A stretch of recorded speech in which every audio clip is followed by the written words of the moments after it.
Yeah, g'day, my name's Andy McDowell. I'm 52 years old. I live in Auckland, New Zealand with my wife Kate and two kids aged 9 and soon to be 12. Was that a g'day at the beginning of that I just heard? Was that an actual proper g'day?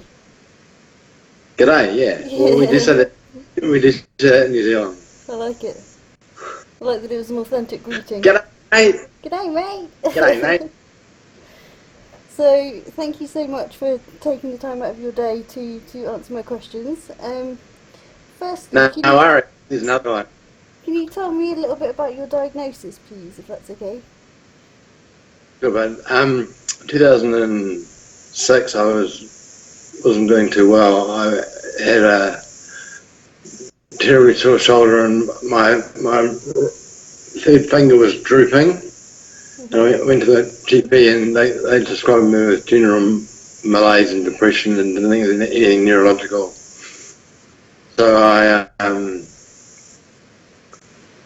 it sort of got ignored. I got put on antidepressants. Then 2 years later, a year later, I went to the GP in 2008, and she referred me to a neurosurgeon, and they gave me a full MRI scan, saying there's no tumour, no stroke, nothing that seemed to be causing the pain in the shoulder or the back, and basically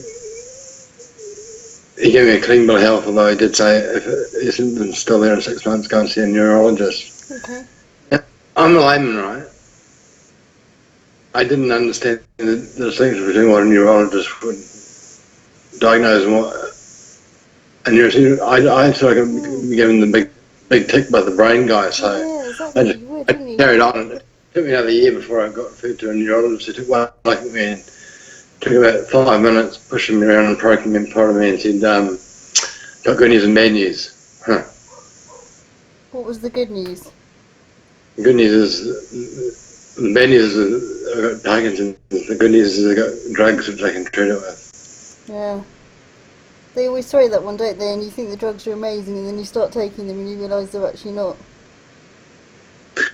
Well, they're better than not. I mean, you know, undiagnosed and untreated, it's a miserable thing to be having. I mean, I found quite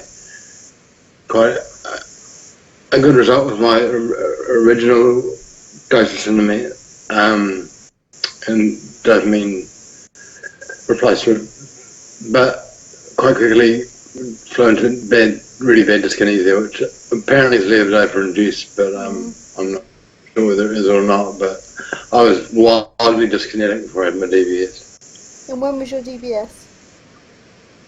2014, 3 years ago.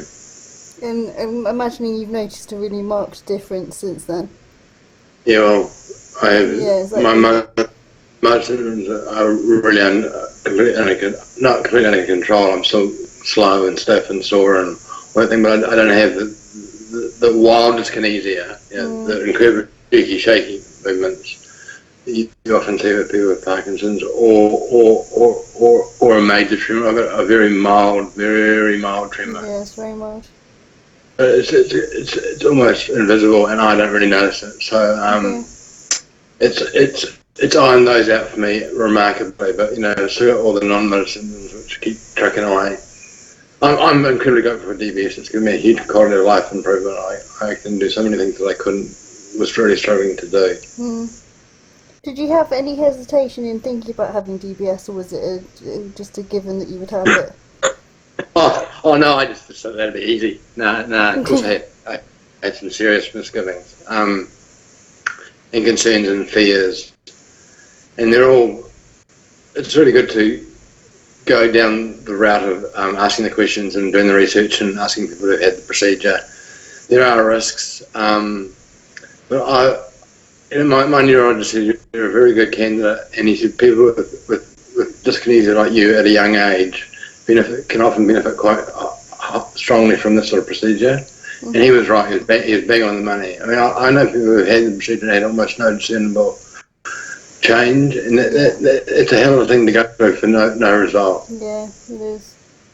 So I mean, the real risks are quite small. You know, less than 1% are getting an infection, and if they do the placement wrong, then that is a bugger. But that doesn't happen very often, and because you're awake in the procedure, they can test it while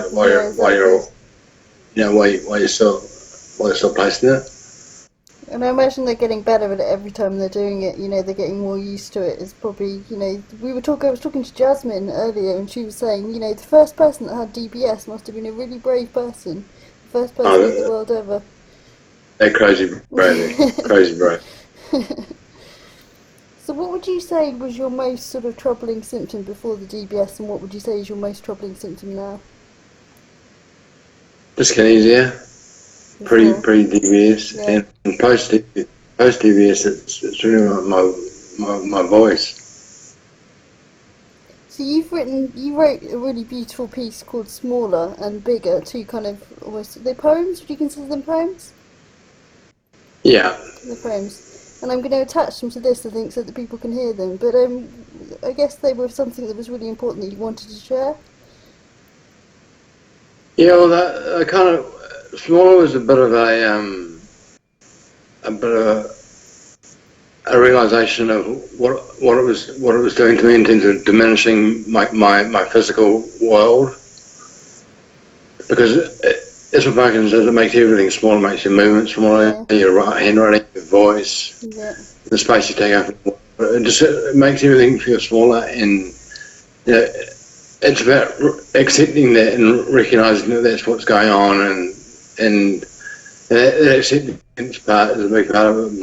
Bigger was like the next step, was a bit of an epiphany to deal with the smallest events. You've got to really step up and be as big as you can. That's my way of dealing with it.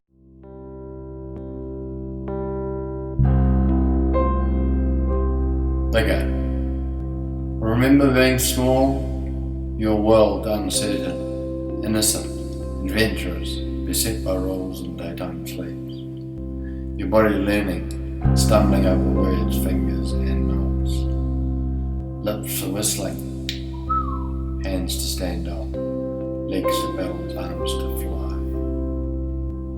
My world got smaller again, things I could do gone.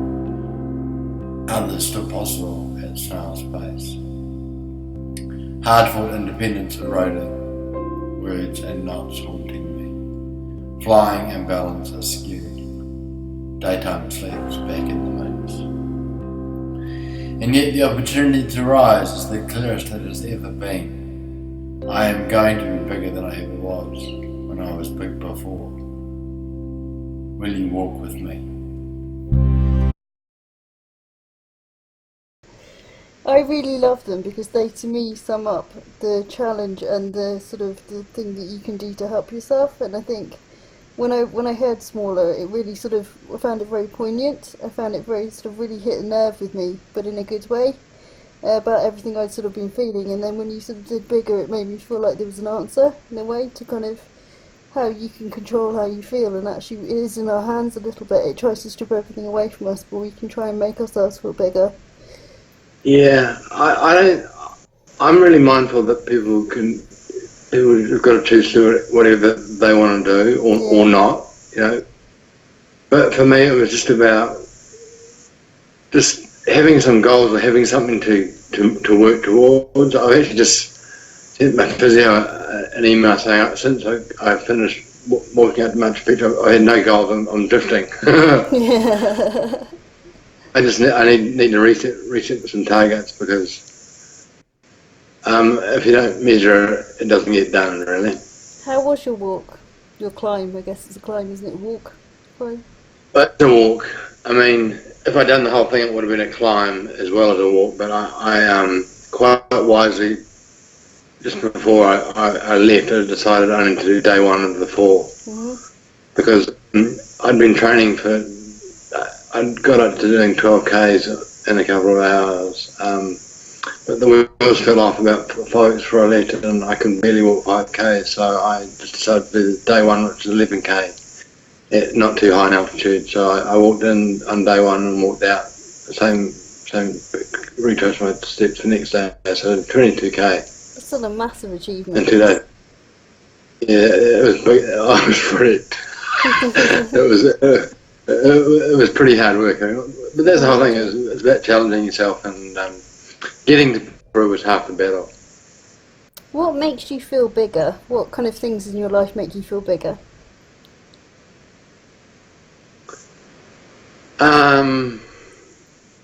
Seeing my kids laugh. You know, whenever I can connect with them and hang out with them and playing like this summer, having some great time on the surf with them, and having the physical capability of actually being able to stand in the surf and swim with them both and throw them around, and you know, if I couldn't do that, I'd be miserable. So still being able to do that makes me feel bigger. I like that. That's really nice. What's the community like for PD out there? Because obviously you're part of the sort of global community. You're a very sort of firm wedged part of that global community from sort of Parkinson's Congress and things like that. I've wedged myself in, haven't I? I mean, there's a good bunch of local YPDs. I mean, I think when you're diagnosed in your 40s, and I'm still not even 50. I'm only 52. I still quite strongly identify with YPD rather than PD, because PD is 85% of who are diagnosed, or 90% are over 65.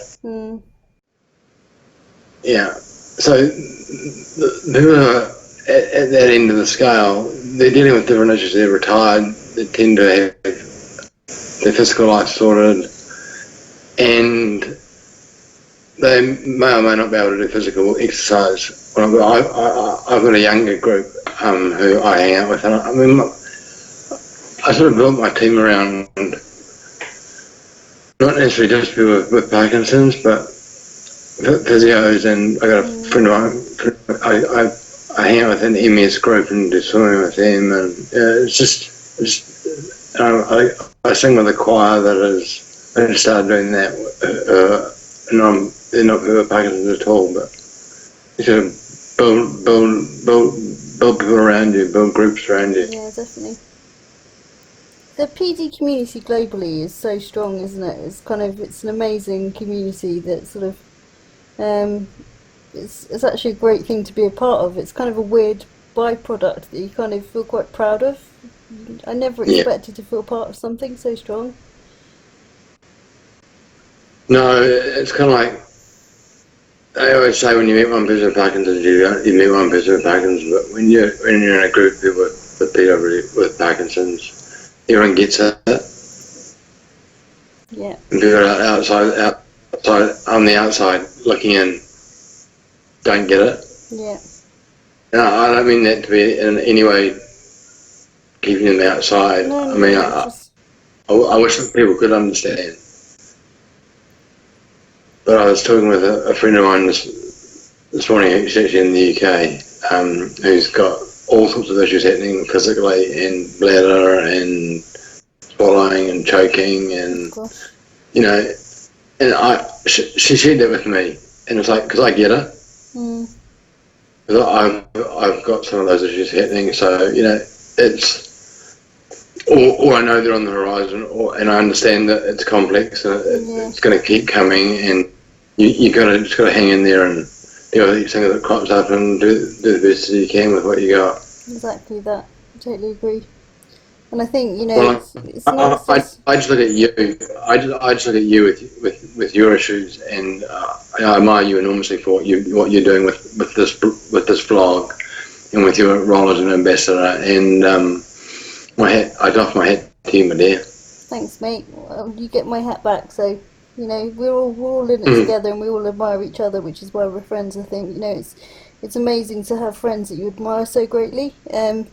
I admire all my, you know, normal non-Parky friends, but there's just a level of sort of admiration that I can never touch with Parky friends, of just being so proud of what they're going through and how they're, you know, sticking on in there.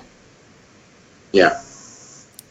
So if you were talking to someone who'd just been diagnosed, what would you tell them? What would you say to them that you think you've learnt over your time since your diagnosis that you could share with them? Tough question. But there's only one. Yeah, it is. I mean, everyone's got to find their own way, and that's the first thing. I fully respect everyone finding their own way. There's no. I don't want to tell anyone what to do. But I do wish that I've been encouraged to exercise every day, and I'd had access to something like LSCT Big or LSCT Loud from day one. Yeah. So if I was going to tell anyone to do anything, I'd say try and find LSCT Loud or join a PD Warrior or a Rock City Boxing. We have a thing called Counterpunch here in New Zealand, which is the Rock City Boxing equivalent. Oh, We don't have it here. So get into a group exercise situation because that builds community, it encourages you, it stretches you, and it's kind of like an appointment you're not missing because if you're doing it at home by yourself, you won't do it. That's true. Apathy's a bitch. Apathy is a bitch.